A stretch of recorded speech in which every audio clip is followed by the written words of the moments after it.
नमस्कार and welcome you to study IQ. मैं हूं Prashant Dhawan. Now recently Iran के सुप्रीम लीडर, अगेन हम यहां पे बात कर रहे हैं सुप्रीम लीडर की, जो प्रेसिडेंट से भी ऊपर होते हैं।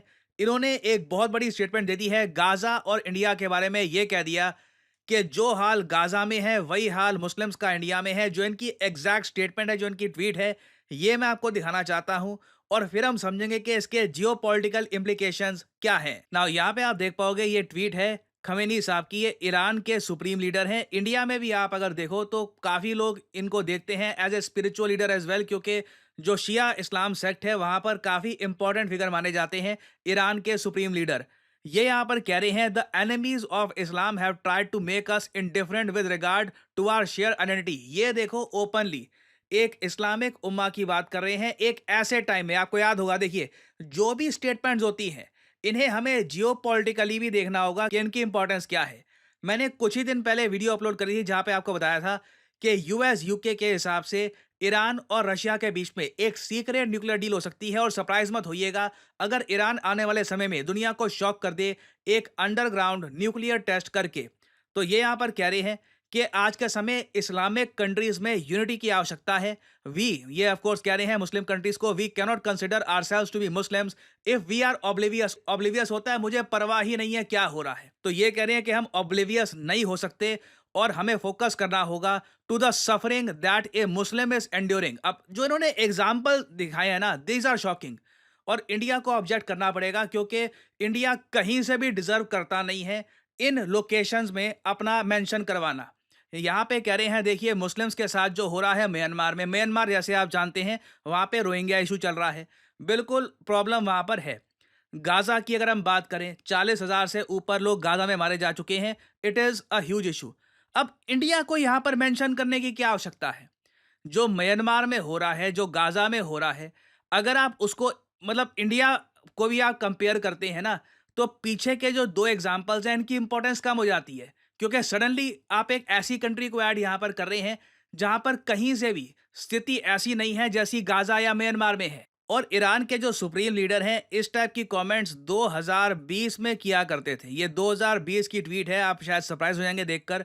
ये ओपनली कह रहे हैं इंडियन मुस्लिम्स इन डेंजर, और ये कह रहे हैं कि मैसेकर हो रहा है मुस्लिम्स का इन इंडिया। ये सब बातें ईरान के सुप्रीम लीडर ने 2020 में कही थी।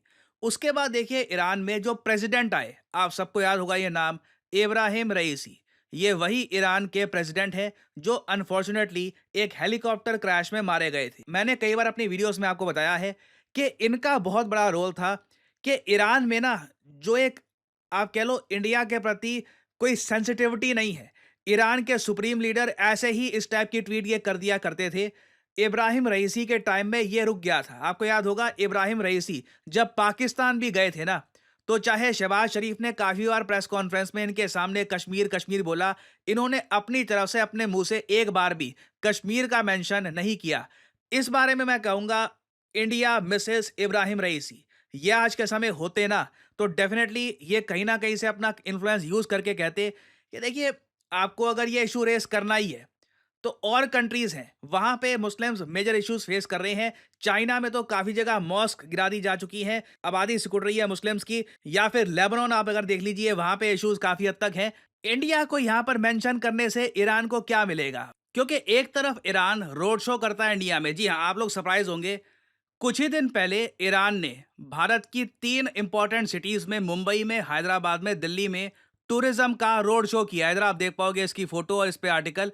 ईरान के जो एम्बेसडर हैं टू इंडिया, इन्होंने कहा कि आप बिल्कुल ईरान में आइए। इन्होंने इनवाइट किया कि इंडियन टूरिस्ट को हम वेलकम करते हैं। जो भी चल रहा है आज के समय, इजराइल धमकी दे रहा है, ईरान धमकी दे रहा है, वॉर की बात चल रही है, उस पर इतना ज़रा फोकस मत करिए। Iran is safe, visit Iran, Iran tourism. अब एक तरफ यहाँ पे ये सब प्रमोट कर रहे हैं, दूसरी तरफ जो इनके सुप्रीम लीडर हैं वो यहाँ पर इस टाइप की कमेंट्स कर रहे हैं।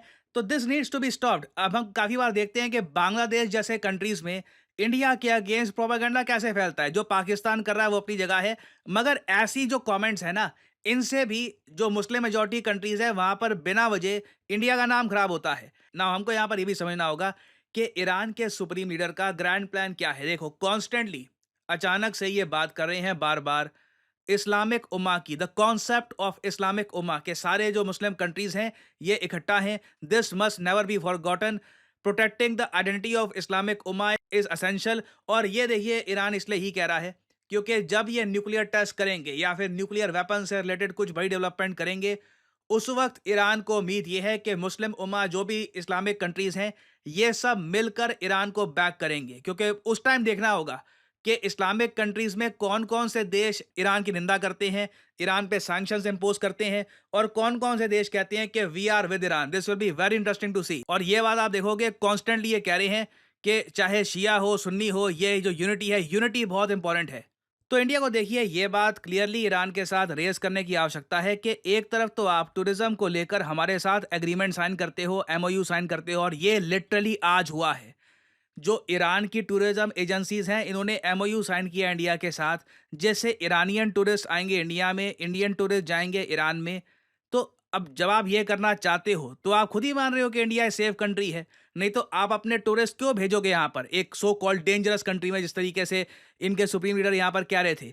और सिमिलरली जब ब्रिक्स में या फिर किसी और ग्रुप में ईरान को मेंबरशिप चाहिए होती है, तो उस केस में इन्हें इंडिया की हेल्प भी चाहिए होती है, और ये इंडिया की हेल्प को लेकर थैंकफुल भी रहते हैं। तो ऐसी स्टेटमेंट्स देखिए ये दोनों कंट्रीज के रिलेशंस को कॉम्प्लिकेट करती है। एंड आई होप कि जयशंकर साहब ये इशू रेज करेंगे कि गाजा में जो हो रहा है उसको आप इंडिया से कैसे कंपेयर करोगे। कुछ एक लॉजिक भी तो दो ना, कुछ नंबर्स वगैरह कुछ समझाओ भी तो सही कि क्यों आपने ऐसा बोला है। तो ये टॉपिक देखिए ऑब्वियसली न्यूज में रहेगा, इंडिया का एक रिस्पॉन्स आने वाला है। कुछ इंडिया का जब रिस्पॉन्स आएगा उस पर मैं एक अपडेटेड वीडियो आपके लिए बाद में ले आऊंगा। और फाइनली यहाँ पे आप लोगों से मैं एक सवाल पूछूंगा कि प्रोजेक्ट स्ट्रॉबेरी आज के समय काफी हद तक न्यूज में है। आपको बताना है कि प्रोजेक्ट स्ट्रॉबेरी किस चीज से रिलेटेड है। ये है यहाँ पे आपकी options: Tesla, open AI, ISRO या फिर डीआरडीओ। कमेंट सेक्शन में करिए उत्तर। जो लोग सही आंसर देंगे उनकी कमेंट को मैं हार्ट दे दूंगा, ताकि बाकी लोग समझ पाएं कि सही उत्तर क्या है। एंड फाइनली आपके लिए एक इंपॉर्टेंट मैसेज: आप किसी भी एग्जाम की तैयारी कर रहे हैं, study IQ is with you. तो कमेंट सेक्शन में जाइए। अगर आप यूपीएससी एग्जाम की तैयारी कर रहे हैं तो यहाँ पे आप जो फाउंडेशन कोर्स है ये परचेज कर सकते हैं। उसके अलावा उत्तर प्रदेश PSC, उसके अलावा बिहार PSC, इसके एग्जाम्स भी अवेलेबल हैं, तो ये भी आप कर सकते हैं परचेज। सिंपली यहाँ पे आपको जो भी एग्जाम जिसके कोर्स आप परचेज करना चाहते हैं, इसके लिंक पर करिए क्लिक, और यहाँ पे आपको जो प्राइस लिखा है, never ever pay this price, simply यहाँ पर कोड डालिए PD10 and the prices will start following and you will enjoy massive discounts. किसी भी कोर्स में you can use the code PD10 and save your hard earn money. So इसी note के साथ ये है वीडियो का अंत। Thank you for listening, and as I always say, may the gods watch over you.